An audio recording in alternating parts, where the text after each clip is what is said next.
Hello! So you've just started Final Fantasy XIV, created your Warrior of Light, and now you're stuck on picking a job. You saw how summoners can summon an even cooler Bahamut, and you think to yourself, I want to do that. So you became a summoner. Summoner is a cool caster DPS that uses summons. This job didn't really change much in Dawntrail, besides just getting another summon. However, this job does have a lot of movement and some utility to it, so let's get into it. Let's start with your DPS spells. Ruin is your main single target DPS spell that you'll be using until you get your summons going. Outburst is your AoE DPS spell that you should use on mob pools and dungeons. At level 62, you'll unlock Ruin 4. Ruin 4 is a strong AoE attack. This button is separate from your normal Ruin and can be procced by using Energy Drain, a single target attack, or Energy Siphon, an AoE attack. Both of these abilities will also give you 2 stacks of Aether Flow, which you can use on Fester, a single target attack, or Pain Flare, an AoE attack. Moving on to your summons, you can summon a Carbuncle, which should be the first thing you do whenever you start an encounter. Be warned though, as dying will desummon your Carbuncle, and you'll need to resummon it when you get back up. The Carbuncle has an ability you can use called Radiant Egis, which will give you a personal shield that lasts for 30 seconds. At level 88, you'll get a second charge of Radiant Egis. With Carbuncle active, and at level 6, you'll have access to Aethercharge, which when used, will increase the potencies of Ruin by 50 and Outburst by 20. This will last for 15 seconds, and at the end of the duration, it'll grant you a Ruby, Topaz, and Emerald Arcanums. Each of these Arcanums will summon a different Carbuncle. When you summon any of them, they'll run to your target and do a strong single target attack. They'll also make Gemshine change to different attuned versions of Ruin based on which one you summoned. Ruby Carbuncle will change it to Ruby Ruin, which has a long cast time but does a lot of damage.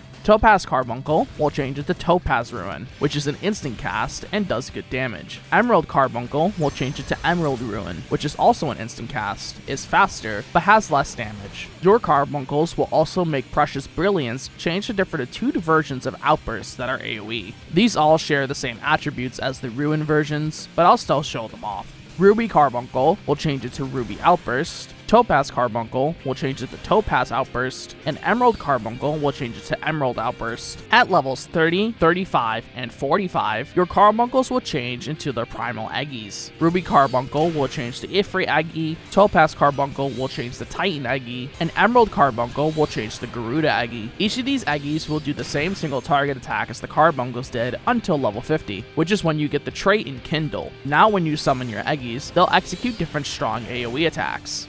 Eggy will use Inferno, Titan Eggy will use Earthing Fury, and Garuda Eggy will use Aerial Blast. At level 90, all of your Eggies will change to their primal versions, and all of their attacks will become much stronger. At level 58, you'll learn Dreadwyrm Trance. This is an upgrade to Aethercharge, and will now change Ruin 3 to Astral Impulse, which is a strong single target spell that is an instant cast. It'll also change Outburst to Astral Flare, a strong AoE spell. Your main goal is to hit 6 Astral Impulses or Astral Flares during the 15-second duration. However, 5 is also okay. At level 70, Dreadwyrm Trance will change to Summon Bahamut, meaning you'll now be able to summon Demi Bahamut and have him do auto attacks while you're doing your Astral Impulses. You can also have Bahamut execute Akmorn, a very strong AoE attack using Enkindle Bahamut. At level 80, whenever you use Summon Bahamut and the duration ends, it'll change to Summon Phoenix. Whenever you summon Demi Phoenix, it'll give yourself and nearby party members a regen called Everlasting Flight that lasts for 21 seconds. It'll also change Ruin 3 to Fountain of Fire, another strong single target spell that is an instant cast, and change Tri-Disaster to Brand of Purgatory, another strong AoE spell that is also an instant cast. You can use Enkindle Phoenix to have Phoenix execute Revelation,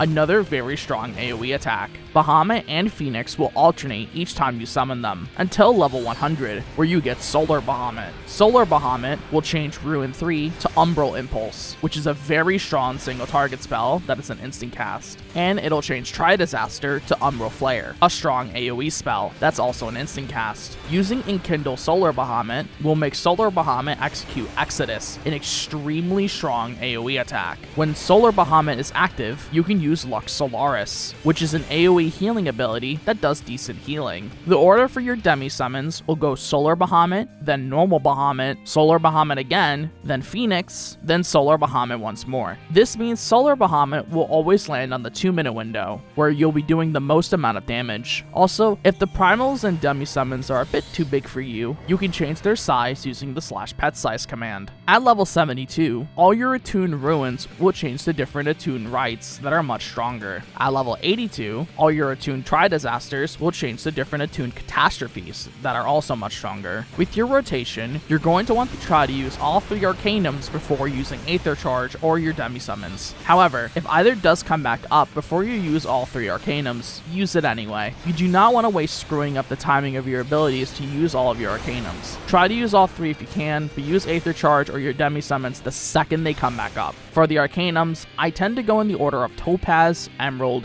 Ruby, but you can go in any order you want or change it depending on the encounter. Before we go on, if you're enjoying the video, I highly suggest you subscribe and leave a like as well, as it really helps me out. If you want to support me even more, please consider becoming a member. My lowest tier is only $1 a month, and I really appreciate it, so thanks so much for your support. Moving on, at level 60, you'll learn Astral Flow. This ability will change to a ton of different abilities based on what you have summoned. Whenever you use Dreadwyrm Trance or summon Bahamut, it'll change to Death Flare, a strong AoE attack. Using Summon Phoenix will change it to Rekindle, which you can give to yourself or another party member, and will heal them for a small amount. When their HP falls below 75% or when the 30-second duration ends, it'll change to a regen that lasts for 15 seconds. Using Summon Solar Bahamut will change it to Sunflare, a very strong AoE attack. At level 86, using Ifrit, it'll change Astral Flow to Crimson Cyclone, which is a gap closer and is a strong AoE attack. It'll then combo into Crimson Strike, another strong AoE attack that you need to be in melee range for, using Titan, and after a Topaz rite, it'll change to Mountain Buster, an AoE attack. You should weave Mountain Buster in between each Topaz rite as to not lose out on any DPS. Finally, using Garuda, it'll change to Slipstream, which has a long cast time, but will do a strong AoE attack, and then place a wind stream on your target that lasts for 15 seconds. This wind stream will do continuous damage to any enemy that is inside of it. At level 66, you'll learn Searing Light. This will give yourself and your party members a 5% damage buff that lasts for 20 seconds. This is your 2-minute buff, so make sure to press it off cooldown. At level 96, whenever you use Searing Light, it'll change to Searing Flash, which is a strong AoE attack. Physic is a healing spell that you should never really use, as it scales with mind and not intelligence, so it barely even heals, even at higher levels. I would only suggest using it if you're below level 50, but even then, it's not that useful. Summoners also have a Resurrection spell, which has a long cast time, so use Swift Cast for it if you have it up. Speaking of Swift Cast, I'd suggest using it for either Slipstream or your Ruby Ruins or Rites. If you want to save it for a res, then that's okay as well. Using it for your long cast time spells will help you out a lot. Overall though, I think Summoner is still the same as it was in Endwalker. Solar Bahamut is really cool, but I just wish they had something a little bit different. I'll still play the job though. But yeah, that basically sums up Summoner, so bye!